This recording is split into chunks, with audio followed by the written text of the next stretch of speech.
அனைவருக்கும் மாலை வணக்கம். நம்ம வீட்டில் விதை போட்டிருந்தது, நம்ம செடி விதைகளில் போட்ட கத்திரிக்காய் நாற்று கிடச்சிட்டாங்க. நம்ம வீட்டில் உபயோகித்த பொருட்களுடைய விதைகள் பச்சை மிளகாய், தக்காளி அவங்களும் கிடச்சிட்டாங்க.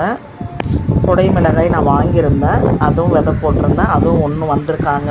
எந்த அளவுக்கு வளைச்சி கொடுப்பாங்கன்னு தெரியல. கத்திரி நாற்றெல்லாம் நல்லா ஒரு அடிய உயரம் வந்தாச்சு.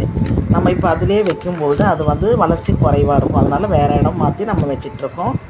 நீங்களும் ட்ரை பண்ணுங்கள். நம்ம வேஸ்ட் ஆகிடுச்சின்னு சொல்லி தக்காளி மிளகாய் விதையெல்லாம் கீழே போடுறத விட நம்ம இந்த மாதிரி விதைகள் போடும்போது நமக்கு கிலோ கணக்கில் தக்காளி அறுவடையெல்லாம் நான் போன வருஷம் பண்ணியிருந்தேன். பச்சை மிளகாய் அறுவடை இந்த வருஷம் தான் பண்ணுறேங்க. போன வருஷம் அவ்வளோவா கை கொடுக்கல. போன வருஷம் நம்ம அதிகமாக கொடுத்தது தக்காளியும் வெண்டைக்காவும் தான். இந்த வருஷம் அதிகமாக கொடுக்கறது கத்திரிக்காவும் பச்சை மிளகாய். Thank you all. சப்போர்ட் பண்ணுங்கள், சப்ஸ்கிரைப் பண்ணுங்கள். இந்த முறையில் நீங்களும்